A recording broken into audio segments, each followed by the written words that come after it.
peço desculpas nessa primeira semana, as cordas vocais estão reacordando no trabalho, para dar um pequeno desgaste, mas semana que vem já está show. Bem-vindos à Casa do Gaia. É com muito orgulho que nós apresentamos um espaço que foi fundado em 1910, tombado pelo patrimônio histórico, e a exemplo do que acontece com prédios tombados, fisicamente ele também estava prestes a acontecer isso com ele. Quando chegamos aqui, estava tudo destruído, a Casa Cor passou por aqui em 2017, e na verdade deu uma pequena avacalhada, e tinha moradores aqui, eles continuam aqui, mas agora pagam aluguel, estão organizados. E com certeza carecemos de algumas adaptações, mas daqui 25 dias aproximadamente teremos um espaço novo, com cafeteria, pátio coberto, quadra, vai ser um espaço ainda mais agradável, tá? Bem bacana mesmo. E além de ser uma honra poder estar há 2 anos reformando esse prédio, esse tempo que nós estamos aqui dentro, certo? Esse prédio ele pertence ao IDES, que é a Irmandade Divino Espírito Santo, é uma organização de mais de 200 anos, que aqui do ladinho atende centenas de crianças, jovens e adultos, também tem um orfanato e outras ações voluntárias. Então eles não conseguiram reformar o espaço e ainda por cima o aluguel aqui é revertido completamente para essa ação voluntariada. Então, é muito bacana, visitar um espaço legal, com esse aspecto histórico, com essa relação social. Ele está bastante contente mesmo, e contente por vocês estarem aqui também. Show? Começando, quando precisam de mim, me chamam de Aloysio, ou pelo sobrenome Café. Trabalho com vocês a Biologia D, e nesse momento aula de número 01. Por uma questão de educação e respeito, alguém gostaria de se apresentar também? Eu venho aqui e falo meu nome, porque alguém quer falar também. Não? Tranquilo? Show! Bem, a biologia é um estudo da vida. E a vida, ela teve sua origem. Nada mais justo que começarmos este primeiro encontro estudando o quê? As teorias sobre a origem da vida em nosso planeta. Percebam o seguinte, esse assunto, ele não é só uma questão. A origem da vida vai ter relação no vestibular com muitos aspectos da bioquímica. A origem da vida vai ter uma relação com muitos aspectos de conhecimento, de geografia, atmosfera. A origem da vida vai ter uma relação, claro, com a biologia, sobretudo no aspecto evolução, sim, porque a evolução é a transformação, é a adaptação dos seres vivos, adaptação ao ambiente, e sabemos que na história das eras, Cenozoica, Mesozoica e indo para trás, o ambiente se transforma, as adaptações modificam o seu rumo, certo? Relações dinâmicas, ok? Então você vai perceber, fora os aspectos filosóficos e ideológicos associados a esse tema. Só para você ter uma ideia, a maioria das pessoas do planeta acredita numa origem da vida, não humana, de todas. Origem da vida científica ou religiosa? A maioria das pessoas. Religiosa, sem dúvida alguma. Quem nunca pensou nisso vai responder baseado na fé. Porque uma força superior, Deus, Alá, Jeová, Jah, não interessa, criou todos os seres vivos do planeta. E isso é uma hipótese. Mas é bem ridículo, não, é uma hipótese. Certo? Uma hipótese com um embasamento de conhecimento, não é científico, porque conhecimento nem sempre é científico. Conhecimento é popular, vizinho, tia, manga com leite mata. Conhecimento é da fé, e o criacionismo é um conhecimento embasado pela fé. Criacionismo não é para debater, não é para concordar, é para reconhecer que é uma hipótese, certo? Hoje em dia, o criacionismo ele é até também conhecido como design inteligente. O design inteligente. Certo? Ou seja, uma força superior criou a vida. Outra associação importante desse tema é a seguinte: quem é criacionista não admite a evolução. Certo? Porque Deus criou a vida perfeita, então ela não se transforma. Um criacionismo tem uma relação direta com o fixismo. O que é o fixismo? A lei da imutabilidade. O fixismo, ele contraria os processos de evolução, certo? Um aluno me falou no ano passado e chamou minha atenção para algo que não parecia que vocês entendiam isso. O aluno disse assim: professor, mas espera aí, eu acredito em Deus e aceito a evolução como processo científico. Assim, não, veja bem, eu também acredito em Deus e admito a evolução como sendo matematicamente interessante. Agora, acreditar em Deus é diferente de acreditar no criacionismo, certo? O criacionismo seria uma ação de Deus, que não necessariamente estão vinculados. Tá? Então, se você é criacionista, você é fixista, certo? Senão seria incoerente. Deus criou, mas precisa mudar. Não. Ok? Beleza. Isso aqui não é bom, não é ruim, é uma hipótese. Tá? Agora, nem todas as hipóteses científicas são boas. Por exemplo, o seu Aristóteles, 300 AC, matemático, físico, astrônomo, filósofo, biólogo, dono de mercearia. Aristóteles, um dia caminhando para casa, jogou uma pedrinha, essa pedrinha bateu num pedrão e pulou um sapo. Ele dizia: atrito entre pedras faz nascer sapo. E começou a pensar sobre isso. E começou a imaginar que ele nunca viu sapo reproduzindo, que ele nunca viu árvore fazendo take my hand of Fahrenheit, que ele não conhecia muitos processos reprodutivos. É claro que não, ele pensou, porque a vida nem sempre vem da reprodução. Pelo contrário, na maior parte das vezes, teorizou ele, a partir da matéria bruta, do ser inanimado, pedra, areia, água, galho seco, folhas mortas, a partir disso, a partir da matéria bruta, é que você terá a formação dos seres vivos. Certo? Ali, tipo assim, a hora que quer? Não é assim também. Para que haja transformação, é necessário um princípio ativo.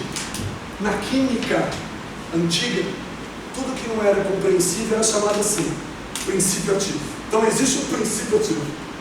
Para Aristóteles, o princípio ativo da vida era o ar. Para ele, só existia vida na presença de ar. Você não entendeu o que eu falei? Você está admitindo, com Aristóteles, que o ar não tem vida. Ele cria vida. Você entende o perigo desse pensamento? Significa que se eu estou gripado, espirro em cima de você, e daqui 7 dias você está gripado, é coincidência. Ela brotou em mim e brotou em você. Para Aristóteles, o ar não tem seres vivos, cara. E essa ideia durou mais de 2.000 anos, atrasando nossa evolução em termos de saúde, medicina, cirurgia, medicamento, cuidados com a alimentação, higiene pessoal. Então não é só uma ideia sobre a origem da vida, é um atraso do ponto de vista da saúde humana, certo? E digo para você, ele chamou isso daqui de abio. Abio é sem vida. Abiogênese, a origem de coisas sem vida. A biogênese, também conhecida como geração espontânea da vida. Geração espontânea da vida. Certo? Então você tem o quê? A ideia dessa matéria se transformando. Aí, você vê, em século XVIII, quase 2.000 anos depois, um outro seguidor de Aristóteles, um químico, chamado von Helmont, chega ao absurdo de escrever um livro, que virou um best-seller para a época, livro de como fabricar seres vivos. O mais famoso é: pegue uma camiseta suada, misture com iogurte, largue no canto escuro do porão. Se a camiseta for tamanho P, nascerão entre 7 e 10 ratos. Sensacional. Né? Sabe aquele lixo que tu tira da cozinha e não leva para baixo nunca? À noite eu levo. Aí no outro dia eu meu Deus, eu levei. Amanhã eu levo. Tu levanta o lixo, tem larvas. E nós, meu Deus, o lixo já está virado em larva. Essa é a ideia. E isso tem que ser derrubado, tem que ser contrariado, mas é difícil. Muitos seguidores importantes, italianos como Spallanzani, Francesco Redi, se arriscam em seus trabalhos. Esse cara é mais famoso, da carne apodrecendo no vidro, né? Porque as moscas reproduzem a carne podre. Não que a carne podre, não que o cadáver vire bicho, certo? Mas o essencial mesmo foi esse carinha aqui. Lê esse nome para mim: Louis Pasteur, né? Francês. Louis Pasteur. Louis Pasteur. essencial. Ele vai lá, pega um vidro de laboratório, coloca um caldo orgânico dentro desse vidro, ferve, mata tudo, entorta e chama de pescoço de cisne. O que ele prova aqui? O bando de aristoteliano, o ar está entrando? Sim! Então por que faz 5 dias que a vida não brotou? Não sei. Porque bando de imbecil. Os micro-organismos que tem o ar não tem. Estão grudados na curva. Não! Ele quer. Aí imediatamente ar e micro-organismos entram e contaminam o livro. Então ele prova o óbvio. Ele prova o óbvio. Vida só surge de vida pré-existente. Ele prova o óbvio. Biogênese. Biogênese. A origem de coisas vivas. Enem 2016. Louis Pasteur, com sua experiência a pescoço de cisne, teorizou a hipótese mais aceita sobre a origem da vida, chamada biogênese. Verdadeiro ou falso? Falso! Isso é uma teoria sobre a origem, pessoal? Não. A vida vem da vida. Cadê a origem? Ele não tentou explicar a origem, ele só refutou, combateu, derrubou as ideias da geração espontânea. Por isso ele é citado nessa aula, certo? E mais que isso, Louis Pasteur não é conhecido como o pai ou o mestre que derrubou o grande Aristóteles, ou um dos pensadores. Louis Pasteur é conhecido como o pai da microbiologia, porque ele provou acima de tudo que o ar está rico de seres vivos que não podiam ainda ser observados. Depois do trabalho de Pasteur, a vida, 50 anos mais tarde, a expectativa de vida humana já tinha aumentado 13 anos. Começaram basicamente a isolar doentes, a esterilizar materiais cirúrgicos, a ferver água e leite antes de dar para a criança. Hoje o leite tratado é chamado de pasteurizado, né? Verbalizando essa palavra aqui, esse nome dele. Isso é bom. E ele abre as portas para novas teorias, ele abre as portas para novos pensamentos.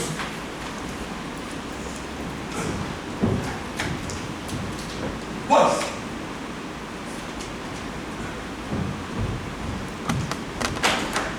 outro, teoria ET, extraterrena. Isso aqui, quando o professor começa a explicar, ele já começa a debochar. Ah, tá. Então agora, vida, elefantes e girafas galoparam cometas em direção à Terra. Não. Olha a FUVEST de 2018. Uma das principais teorias científicas, na qual são investidos milhões de dólares anualmente para sua comprovação, é a teoria extraterrena. Aí o aluno, nada a ver, isso aí é coisa de idiotas, é o Superman que vem de Krypton. É sim, gente. É uma hipótese válida. Certo? Ela diz o quê? Ela diz, o planeta Terra já existe, mas ele é sóbrio. O planeta Terra está pronto, fisicamente, geologicamente, climaticamente, mas não tem vida, porque ele é sóbrio. Planetas do universo mais antigos já têm seres vivos. Nesse planeta X. Ô, professor, como é que surgiu a vida desse planeta aí? Isso é um problema do professor de lá.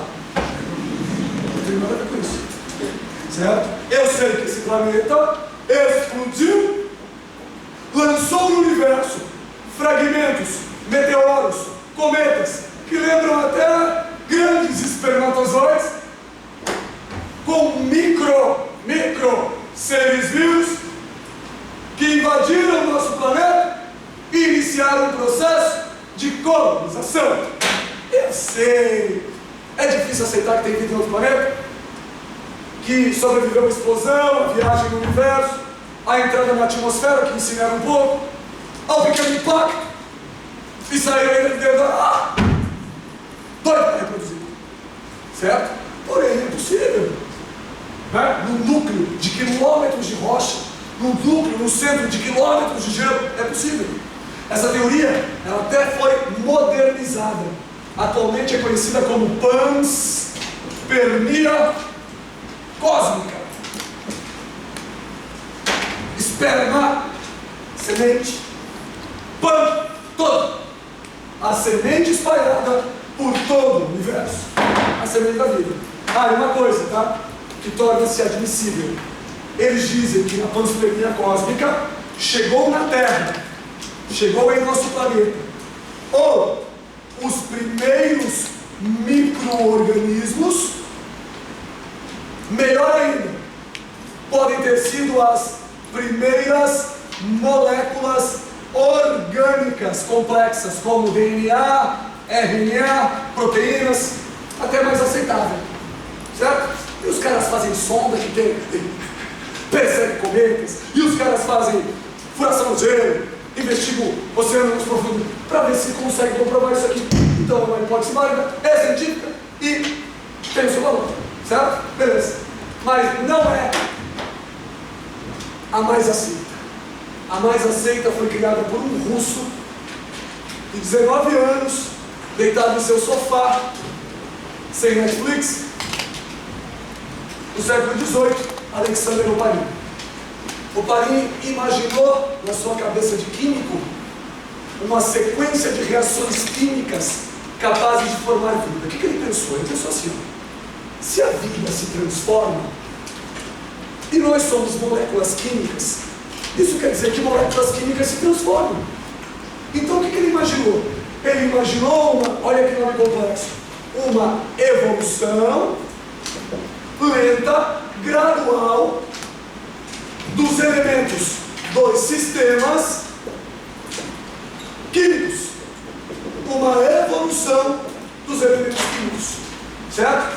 Mais tarde, alguns vestibulares começaram a citar também Haldane. Há uma certa briga de propriedade intelectual por essa ideia, tá? Então alguns citam Haldane também, certo? Qual é o pensamento? Planeta Terra, não bonito como é hoje. Planeta Terra, merda. Planeta Terra, há 4,5 bilhões de anos. Atmosfera nojenta. Metano. Amônio. Hidrogênio. Vapor d'água. Caralho de oxigênio. Sei. Temperaturas altíssimas. Tempestades elétricas. Radiação ultravioleta. E esses elementos foram se transformando, segundo seus cálculos, ainda no ar atmosférico. Se transformaram em aminoácidos. A teoria extraterrena diz que o aminoácido veio de fora do planeta. E o Oparin está dizendo que o aminoácido se formou aqui mesmo. E não é que ele está certo. Em 1953, Stanley Miller, com experiências em laboratório, mete, ela coloca tudo isso aqui, uma sequência de vidros, dá descarga elétrica. Não é que o cara consegue aminoácido no laboratório a partir desses elementos? Então eu comprovo parcialmente os pensamentos de Oparin. Na sequência, segundo Oparin, começa a chover durante 2 milhões de anos, e agora eu tenho um lodo, um barro quente, e nesse lodo os aminoácidos começam a se unir, e aminoácidos, quando se unem, formam proteínas. E não é que nesse mesmo ano Sidney Fox comprova duas comprovações dessas reações, dessas transformações. Cuidado que o vestibular faz assim, ó. Miller e Fox conseguiram no laboratório criar seres vivos. DNA, não, aminoácido proteína, ponto. Ok? Aliás, atualmente, com toda a tecnologia e conhecimento, alguém já criou vida aí no laboratório? Já se criou vida aí no laboratório? Cuidado, tá, gente? O que foi feito em laboratório foi o Lego. eu pegar a célula de uma bactéria, o DNA de um protozoário, o RNA de um sapo, e fiz uma mistura, uma quimera. Criar vida significa pegar elementos simples e criar. Ninguém fez isso. Senão você saberia o nome dele. Ele seria chamado de O Criador. E não receberia o Nobel. Receberia orações. Certo? Não faz sentido. Ninguém criou vida em laboratório.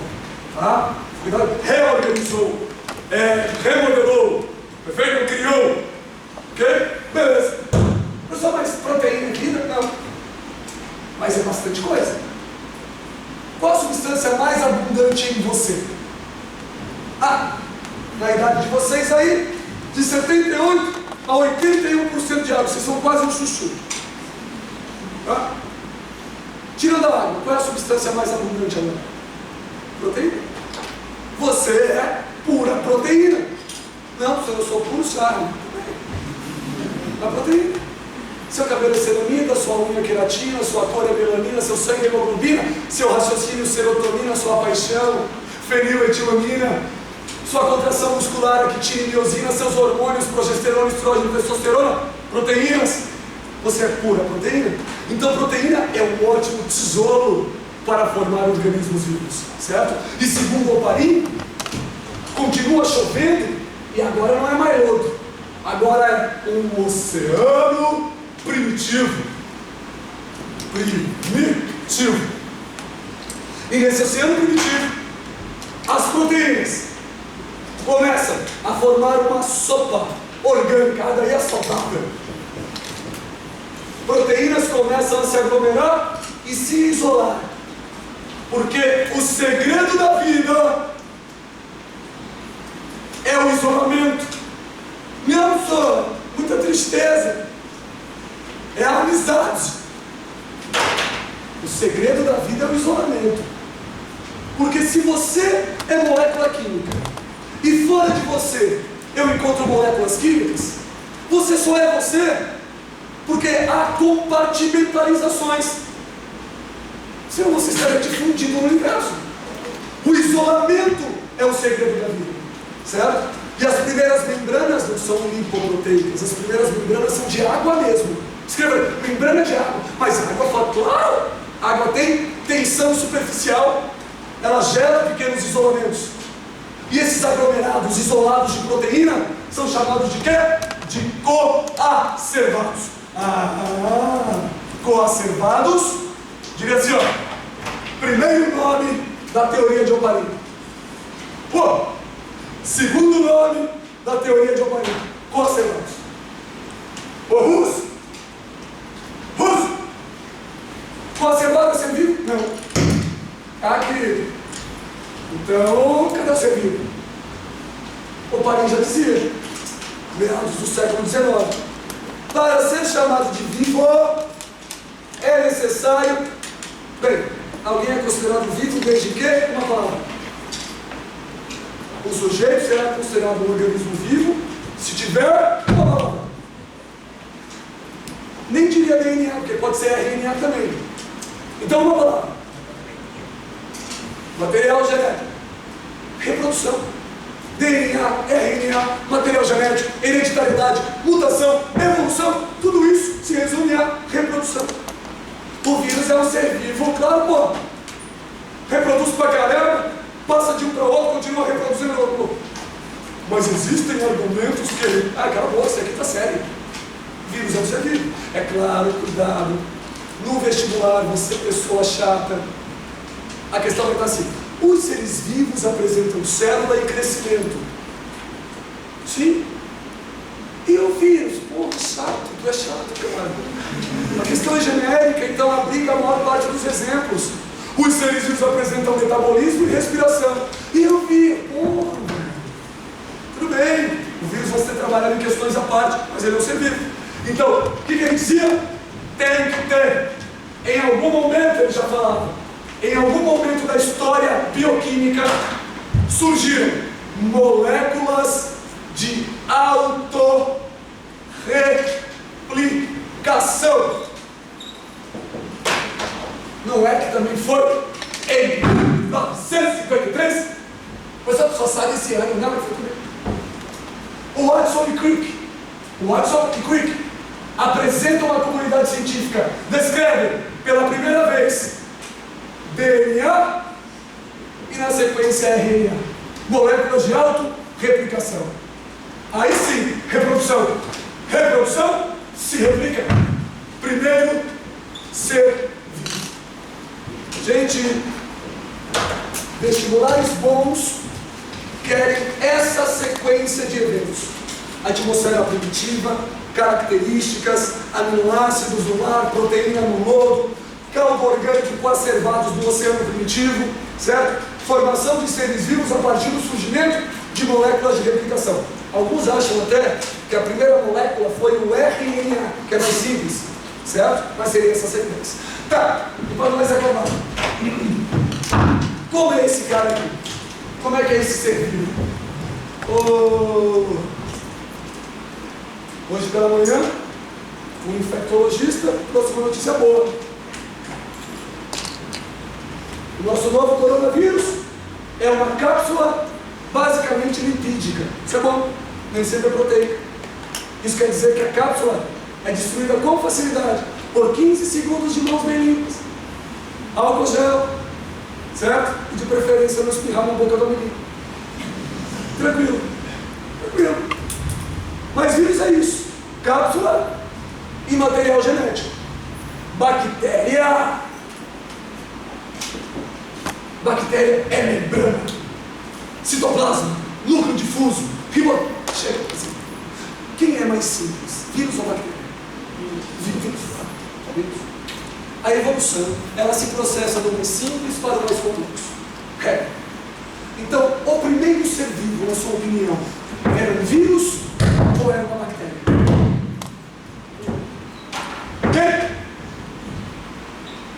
Bactéria.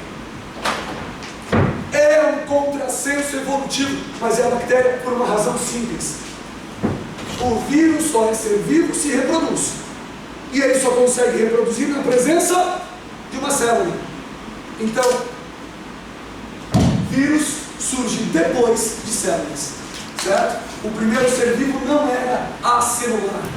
O primeiro ser vivo era unicelular. E isso já é outra questão.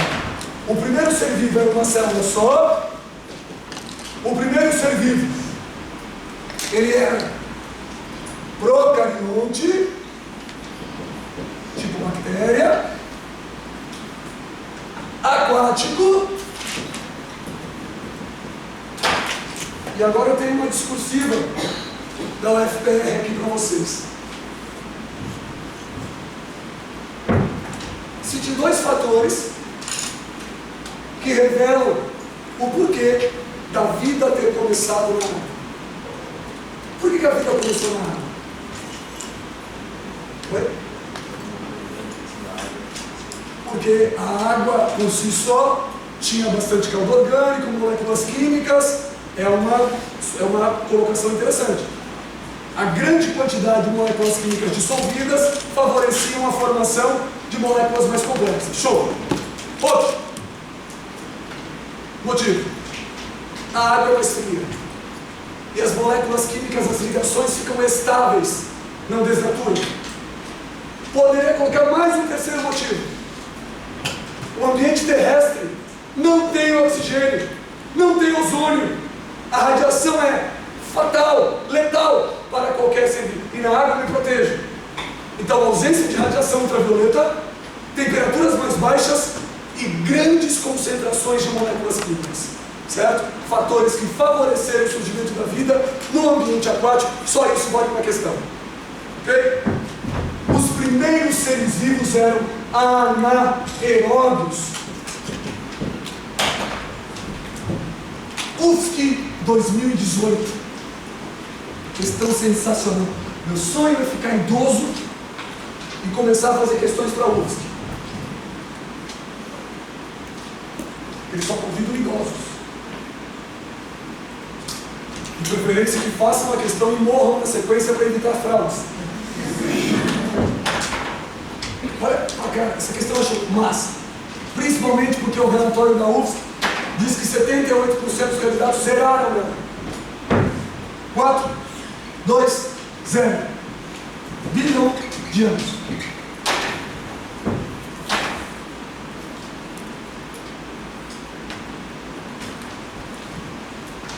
Zero.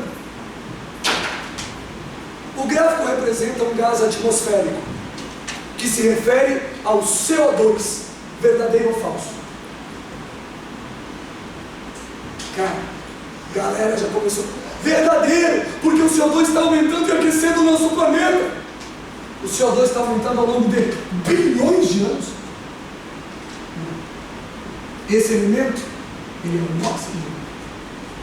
Ao longo de bilhões de anos, o que aumentou foi o oxigênio. Se eu quisesse representar o CO2, meu amigo, seria assim, ó. O CO2 se eleva e começa a diminuir.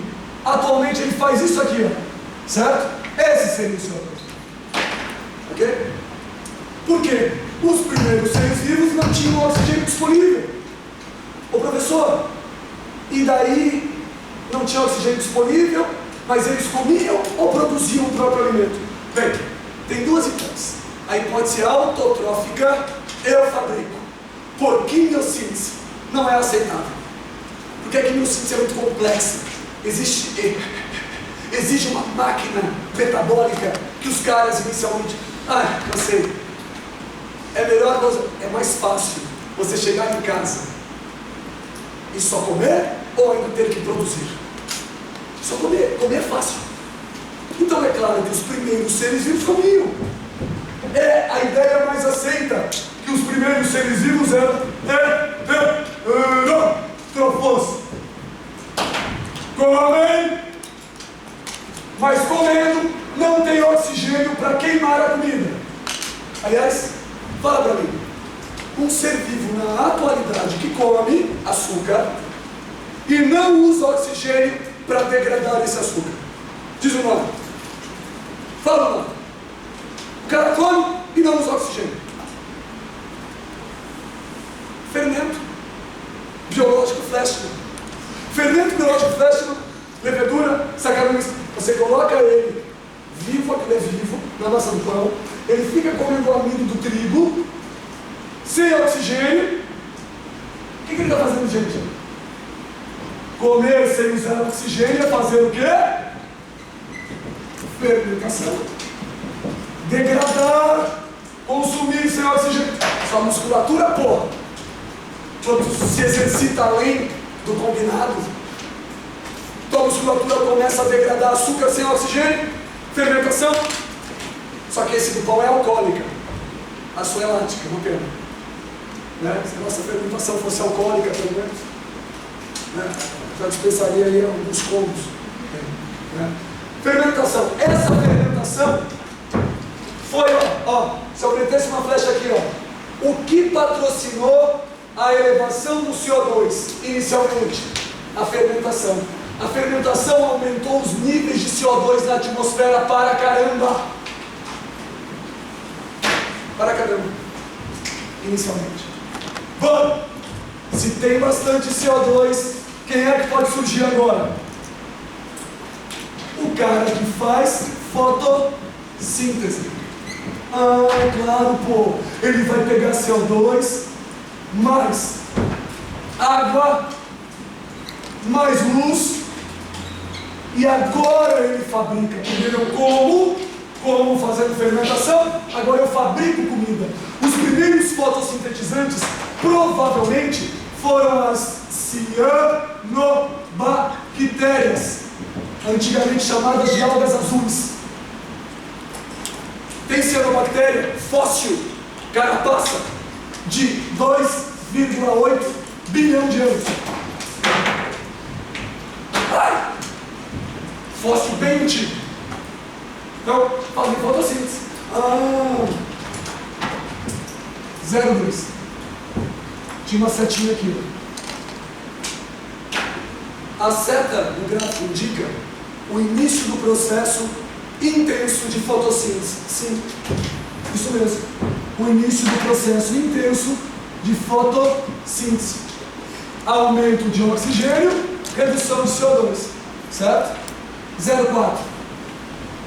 O elemento demonstrado no gráfico extinguiu bilhões de seres vivos.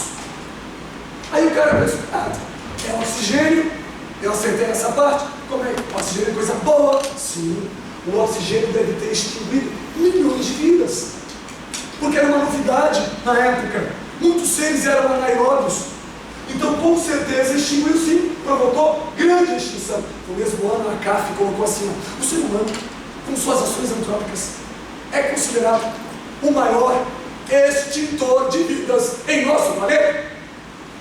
Claro que não, claro que não. Existiam as tartarugas, o golfinho, matos copando. Eu estou falando que em comparação às grandes extinções das eras, não tem nem comparação, certo? Então o ser humano não é o que mais extinguiu espécies no planeta.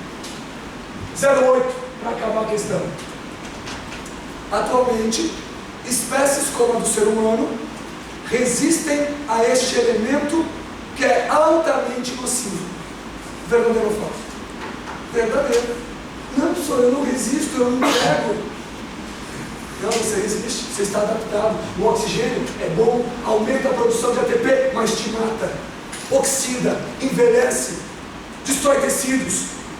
Radical livre, jihad. Eu digo para você assim, ó, graças à fotossíntese, então, aumentou para caramba a quantidade de oxigênio.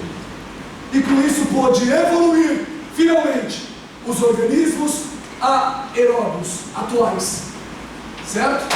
Então, eu tenho que conhecer a sequência evolutiva de Oparin e eu tenho que reconhecer a sequência metabólica que transformou nossa atmosfera.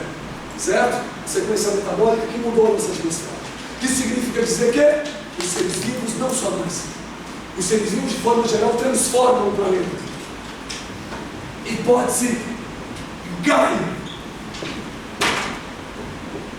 Gaia é a hipótese de que qualquer ser vivo é capaz de gerar transformações planetárias ao longo de muito tempo, não apenas seres humanos.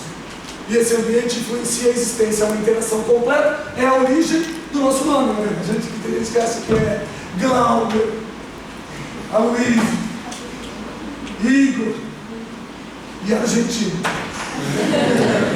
Não é? Não é? Essa hipótese dessas interações, coisa meio rica assim. Na época, aí 10 anos atrás. Beleza? Sequência. 2 questões da sua apostila fariam você ir à monitoria dessa aula.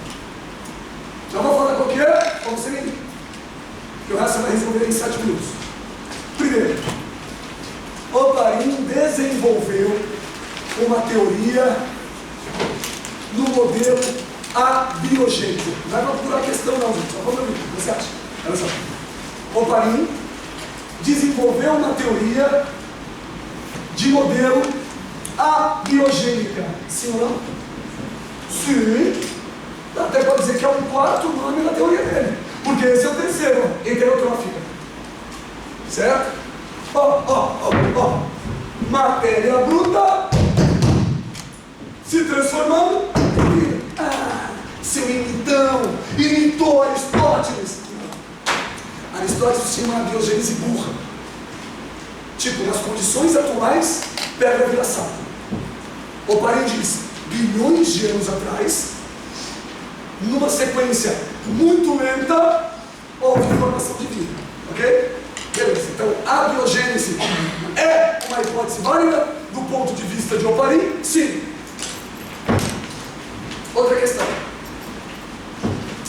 Oparin postulou todas as suas ideias embasado pela biogênese. Verdadeiro ou falso? Verdadeiro. Ai, eu não entendi. É a biogênese? Bom, pessoal, Oparin é um cara moderno, certo? Século XIX é mais moderno. Ele é pós-Louis Pasteur. Então ele aceita a biogênese. Vida só vem da vida. Quando ele quer criar uma proposta abiogênica, ele nos remete ao passado, certo?